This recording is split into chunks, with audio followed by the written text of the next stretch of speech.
अस्सलाम वालेकुम स्टूडेंट्स, आज मैंने आप लोगों के साथ डिस्कस करना है स्पेशल पैथोलॉजी में से सेंट्रल नर्वस सिस्टम की जो पैथोलॉजी वाला चैप्टर है, जो पार्ट है वो हम पढ़ेंगे। आप लोगों को या बहुत सारे स्टूडेंट्स से मैंने सुना बहुत बोरिंग चैप्टर है, या हम पढ़ते नहीं हैं, या हमें समझ नहीं आती।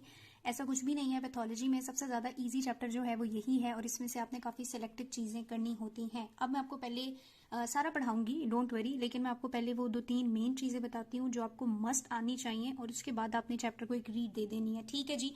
कंटेंट जो भी है इसका, कॉन्टेक्स्ट जो भी है हम उसको डिस्कस करते हैं, लेकिन आप लोगों ने याद रखना है जो सबसे ज्यादा फेवरेट एंड हॉट टॉपिक है जो कि पूछा जाता है पेपर में, वो है सीएनएस के ट्यूमर्स। ठीक है, इन ट्यूमर्स के साथ तो आप 4-5 स्टार लगा लें। सबसे पहले अगर आप ये चैप्टर करने वाले हैं तो आपने ट्यूमर्स पढ़ने हैं। बहुत बहुत बहुत ज्यादा इंपॉर्टेंट है और आता भी है, और थोड़े कॉम्प्लेक्स भी है, लेकिन मैं आपको बहुत अच्छे तरीके से कराऊंगी, इंशाल्लाह कोई मुश्किल नहीं होगी। दूसरी बात है, हमारे पास है चैप्टर के अंदर कुछ न्यूरो डीजेनरेटिव डिजीजेस। ठीक है, इन न्यूरो डीजेनरेटिव डिजीजेस के बारे में आपको ऑलरेडी पता होगा कौन से होते हैं। जैसे हमारे पास अल्जाइमर डिजीज हो गया, ठीक है, या हमारे पास पार्किंसन हो गया, या फिर 2-3 और हैं, लेकिन उन दोनों तीनों में से इंपॉर्टेंट जो है वो अल्जाइमर और पार्किंसन ही है। ये भी आपको आने चाहिए। ठीक है, देन अगर हम थोड़े कम इंपॉर्टेंट की तरफ जाएं तो हमारे पास आ जाती है माइलिन की डीजेनरेशन। ठीक है, माइलिन के जो डिसऑर्डर्स हैं, और उसमें जो इंपॉर्टेंट होता है वो होता है हमारे पास मल्टीपल स्क्लेरोसिस। तो ये टॉपिक जो है वो हमें आना चाहिए। अब इसके बाद अगर मैं बात करूं जो इसके शॉर्ट टॉपिक्स हैं, तो उनको आप लोगों ने एक रीड दे देनी है। जैसे कि इसके बाद चैप्टर के अंदर रह जाता है जाहिर ब्रेन के अंदर क्या चीजें हो सकती हैं। ट्यूमर्स हो सकते हैं जो कि सबसे वर्स्ट कंडीशन है, या कुछ न्यूरो डीजेनरेटिव डिजीजेज हो सकते हैं, इनकी भी जो प्रोग्नोसिस है वो कुछ इतनी अच्छी नहीं है। माइल्डर स्टेट्स की तरफ अगर हम जाएं तो इन्फेक्शन भी हो सकता है, लेकिन सीएनएस का इन्फेक्शन एक माइल्ड स्टेट नहीं है। बहुत सारे केसेस हमने देखे हैं जहां पे अगर उनको ट्रीट नहीं किया जाएगा या मेडिकल अटेंशन नहीं दी जाएगी तो meningitis even can lead to death of the person. So infections जो हैं वो हमने सीएनएस के पढ़ने हैं, जिसके अंदर हमारे पास मेनिंजाइटिस वगैरह आ जाएगा। ठीक है, मेनिंजीज के इन्फेक्शन को कहते हैं। उसके अलावा मेनिंजीज के अंदर जो ब्रेन का पैरेंट कायमा है, अगर उसका इन्फेक्शन होता है तो उसको इनकेफेलाइटिस या इंसेफेलाइटिस भी कुछ लोग पढ़ते हैं। तो मेनिंजाइटिस या इनकेफेलाइटिस या इंसेफेलाइटिस वगैरह भी हम लोगों ने पढ़ने हैं जो ब्रेन के इन्फेक्शन के अंदर आ जाते हैं। अब मेनिंजाइटिस जो है वो ज्यादातर बैक्टीरियल ओरिजिन का होता है, इनकेफेलाइटिस ज्यादातर वायरल ओरिजिन होता है।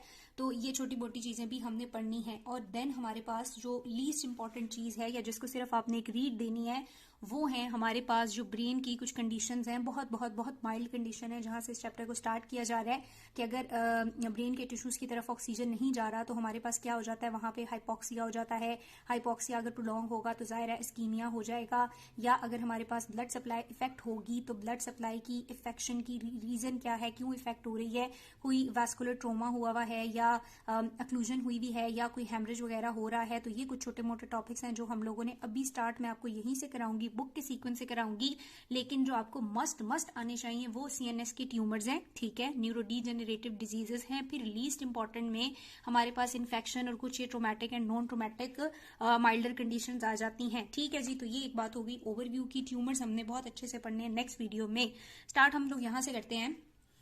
सबसे पहले अगर मैं आपकी बुक की तरफ ही चाहूँ तो बुक के अंदर इन्होंने जो सबसे पहले हमारे पास स्टार्ट लिया हुआ है वो है ब्रेन की एक कंडीशन। आपको पता है हमारा जो सेंट्रल नर्वस सिस्टम है वो क्या हुआ होता है, वो एक क्रेनियल वॉल्ट के अंदर जो है वो सारे का सारा इनकेस्ड हुआ है। अब ये जो क्रेनियल वॉल्ट के अंदर इसको बंद किया हुआ है, ये बहुत अच्छी बात है। ठीक है, कि आपका जो सीएनएस है, जो स्पाइनल कॉर्ड है, वो इनकेस्ड हुआ है क्रेनियल वॉल्ट के अंदर, और मेनिंजीज वगैरह इसको कवर कर रही है। लेकिन वो कहता है कि इस इनकेस की वजह से जो जगह है ना अंदर, वो बहुत ज्यादा कम हो जाती है। ठीक है, ब्रेन इतना ज्यादा एक्सपेंड नहीं करता। अब किसी भी पैथोलॉजिकल रीजन की वजह से अगर यहाँ पे वॉल्यूम रेज्ड होगा, ठीक है, क्या होगा, अगर वॉल्यूम रेज्ड होगा तो इस वॉल्यूम की वजह से इंट्राक्रेनियल प्रेशर रेज्ड होगा, और जो प्रेशर रेज्ड होगा तो काफी ज्यादा फेटल इफेक्ट्स देखने में आएंगे। तो ये वाली बात है जो हम लोगों ने अभी सबसे पहले जो टॉपिक का स्टार्ट करना है वो यही हमने बातें करनी है कि ऐसी कौन सी कंडीशंस हैं, ऐसी कौन सी पैथोलॉजिकल स्टेट्स हैं जिनके अंदर वॉल्यूम बढ़ जाता है within the cranial vault, और उसकी क्या कंसिक्वेंसेज आते हैं। सो ये सारी बातें हम लोगों ने डिस्कस करनी है। ठीक है जी, सो स्टार्ट करते हैं पहले टॉपिक को। वही अगेन लाइन वाइज जो मुझे पढ़ाने की आदत है वैसे ही हम करेंगे। तो इन्होंने बुक के अंदर कहा है कि आपका जो भी ब्रेन है, ठीक है, और जो भी स्पाइनल कॉर्ड है, ये सारे के सारे इनकेस्ड हुए हुए होते हैं within the cranial vault. अब इनकी इनकेसमेंट की वजह से हमें जाहिर एडवांटेज तो मिलता है, जो भी ब्लड वेसल नर्व्स वगैरह यहाँ से पास हो रही हैं थ्रू स्पेसिफिक फोरामिना, वो बड़ी ज्यादा सेफ हुई हुई है। ठीक है, लेकिन ये इसकी वजह से जो हमारे पास स्पेस है वो काफी ज्यादा कम हो जाती है, और ब्रेन प्रॉपर्ली एक्सपेंड नहीं कर पाता due to any pathological reason. अब कौन सी पैथोलॉजिकल रीजन जो है वॉल्यूम को ज्यादा करेंगी उनके बारे में हम बात करते हैं, लेकिन जैसे ही वॉल्यूम ज्यादा होगा तो इंट्राक्रेनियल प्रेशर भी राइज होना शुरू हो जाएगा। और इंट्राक्रेनियल प्रेशर जब राइज होगा तो हमारे पास जो ब्लड सप्लाई है वो इफेक्ट होगी, और ब्लड सप्लाई की इफेक्ट होने की वजह से आपको पता है हमारा जो ब्रेन है बहुत बहुत ज्यादा डिपेंड कर रहा होता है अप्रोप्रिएट ब्लड सप्लाई के ऊपर, क्योंकि वो ऑक्सीजन और ग्लूकोज के बगैर बिल्कुल भी सर्वाइव नहीं करते ब्रेन के टिश्यूज। ठीक है, तो ब्लड सप्लाई इफेक्ट होगी तो काफी ज्यादा फेटल इफेक्ट्स आएंगे, फेटल रिजल्ट होगा, डेथ भी हो सकती है। इनके बारे में हम बात करते हैं। हम ऐसी कौन सी कंडीशंस हैं पैथोलॉजिकल कंडीशन जो कि वॉल्यूम को बढ़ाती हैं? तो एक कंडीशन जो है वो हमारे पास हो जाती है एडीमा। एडीमा में क्या है, फ्लूइड एक्यूमुलेट होना शुरू हो जाता है within the brain parenchyma. दूसरी रीजन जो हम पढ़ेंगे वो है हमारे पास हाइड्रोसेफेलस। बच्चों हाइड्रोसेफेलस में आपने ये बात याद रखनी है कि सेरिब्रोस्पाइनल फ्लूइड जो है वो एक्सेसिवली एक्यूमुलेट होता है इधर with in the ventricular system, या तो वो ज्यादा बन रहा है या फिर वो जो रीजॉर्ब होना है यानी उसने एक्सक्रीट होना होता है, उस जगह से निकलना होता है और वेन्स में जाना होता है, तो वो शायद वहां से रिजॉर्प्शन जो है वो उसकी प्रॉपर नहीं हो रही है। ठीक है, सो हाइड्रोसेफेलस भी वॉल्यूम को राइज करा सकती है। उसके अलावा बताता है कुछ और कंडीशंस भी हैं, जैसे कि हमारे पास वहां पे स्कीमिया हो गया हुआ है या हेमरेज हो गया है या कोई मैस ट्यूमर लीजन्स हैं, तो वो भी ये वॉल्यूम राइज कॉज कर सकती हैं। ठीक है, स्कीमिया हो गया या हेमरेज हो गया या कोई मैस लीजन्स हो गई। ठीक है, अब हम जरा बारी बारी डिस्कस कर लेते हैं इनको। आई होप आप लोग कंफ्यूज बिल्कुल भी नहीं हो रहे होंगे। तो सबसे पहले वाली जो बात थी, हमारे पास बुक वाइज अगर हम चलें तो वो इन्होंने डिस्कस की हुई है एडीमा को। एडीमा में क्या होगा बच्चों, एडीमा में फ्लूइड की एक्यूमुलेशन होना शुरू हो जाती है विद इन द पैरेन्काइमा। ठीक है, सो हम क्या कहेंगे, accumulation of fluid within the brain parenchyma is known as oedema. ठीक है, सो ब्रेन पैरेन्काइमा में फ्लूइड एक्यूमुलेट हो गया। अब ये जो फ्लूइड की एक्यूमुलेशन होगी, ये अगेन वही वाली सारी बात मुझे रिपीट करने की जरूरत नहीं है कि प्रेशर बढ़ेगा, ब्लड सप्लाई इफेक्ट होगी, डेंजरस इफेक्ट आएंगे। वो कहता है एडीमा की जो है वो दो तरह की टाइप्स हो सकती हैं और ये दोनों इकट्ठी होती हैं, पहले एक होती है और फिर दूसरी हो जाती है। ठीक है, कौन सी दो टाइप्स हैं, एक हमारे पास होता है वेजोजेनिक एडीमा। ठीक है, फर्स्ट हमारे पास क्या आ जाता है वेजोजेनिक एडीमा, और सेकंड हमारे पास क्या आता है साइटोटॉक्सिक एडीमा। ठीक है, साइटोटॉक्सिक एडीमा।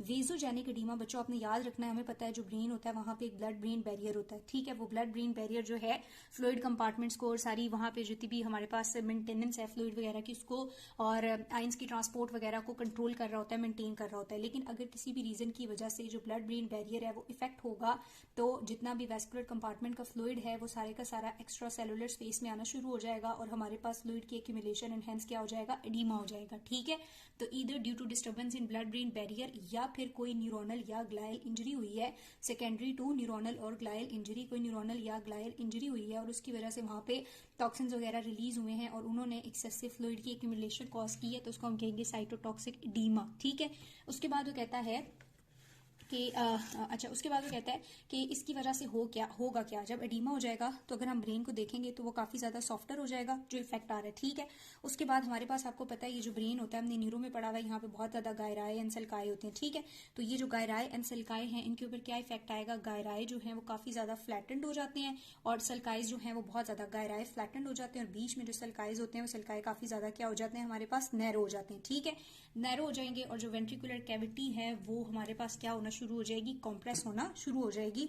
तो अगर ये बहुत स्वेयर होगा तो स्वेयर कॉम्प्लिकेशंस इसकी आ सकती हैं। यहाँ तक हम लोगों ने पहले डिजीज की बात की है कि ब्रेन के अंदर सीएनएस पैथोलॉजी के अंदर हम लोग पढ़ने जा रहे हैं सबसे पहले कोई भी ऐसी रीजन जिनकी वजह से वॉल्यूम बढ़ रहा है। ठीक है, वॉल्यूम बढ़ेगा तो ब्रेन सप्लाई भी इफेक्ट होगी, ब्लड सप्लाई इफेक्ट होगी। कैसे, वो बाद में बात करते हैं।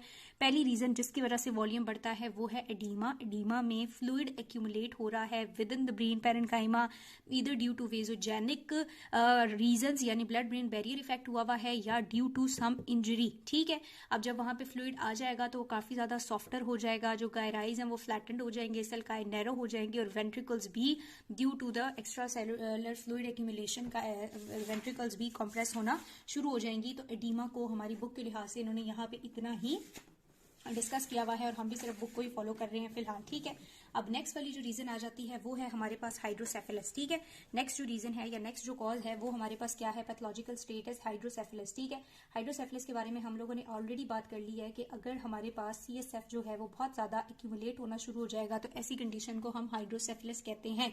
नॉर्मली हमारे पास जो सेरिब्रोस्पाइनल फ्लूइड है वो आपको पता है कोराइडल प्लेक्सस जो होती है lateral third and fourth ventricle की, वहां से प्रोड्यूस होता है, ठीक है। सो लेटरल वेंट्रिकल से ये ट्रेवल करता है, मोनरो था फोरामेना आई गेस, उससे थर्ड में, और थर्ड से फिर सेरिब्रल एक्विडक्ट के थ्रू ये फोर्थ वेंट्रिकल में जाता है। और फोर्थ वेंट्रिकल में अगर आपको याद हो तो हम लोगों ने पढ़ा था कि यहाँ पे होता है फोरामेना मेजेंडाई और फोरामेना लुश्का, ठीक है। उन फोरामेनास के थ्रू ये निकलता है वेंट्रिकुलर सिस्टम को, सेरिब्रोस्पाइनल फ्लूइड लीव करता है, लीव करके ये इंटर करता है सब एराकिनॉइड स्पेस में, और सब एराकिनॉइड स्पेस में फिर सब एराकिनॉइड ग्रैनुलेशंस के थ्रू ये वेन्स में जाके इंटर कर जाता है, ठीक है। और वेन्स फिर आपको पता है आगे जो है वो जुगुलर वेन्स में और फिर वो वेना कैवा वगैरह में। तो इस तरह सेरिब्रोस्पाइनल फ्लूइड जो बनता है वो क्या होता रहता है, साथ साथ रीजॉर्ब भी होता रहता है, ठीक है। तो इस तरह इसकी जो प्रोडक्शन होती है और जो इसकी बॉडी से या ब्रेन से या वेंट्रिकुलर सिस्टम से एक्सक्रीशन हो रही है या रिजॉर्प्शन हो रही है, उसके दरमियान एक वेल मेंटेन बैलेंस होता है। लेकिन अगर ड्यू टू एनी रीजन ये बैलेंस डिस्टर्ब हो गया, प्रोडक्शन ज्यादा हो रही है, रिजॉर्प्शन कम हो रही है, यहाँ पे कहीं पे भी फोरामेना में ब्लॉकेज आ गया है और CSF एक्यूमुलेट होना शुरू हो गया है, तो हाइड्रोसेफेलस हो जाएगा, ठीक है। अब हाइड्रोसेफेलस की वो कहता है दो टाइप्स होती हैं। एक हमने कहा कि ये लेटरल वेंट्रिकल होती है, ठीक है, कनेक्टेड होती है थर्ड के साथ, और थर्ड फिर आगे कनेक्टेड होती है फोर्थ के साथ, ऐसा ही है।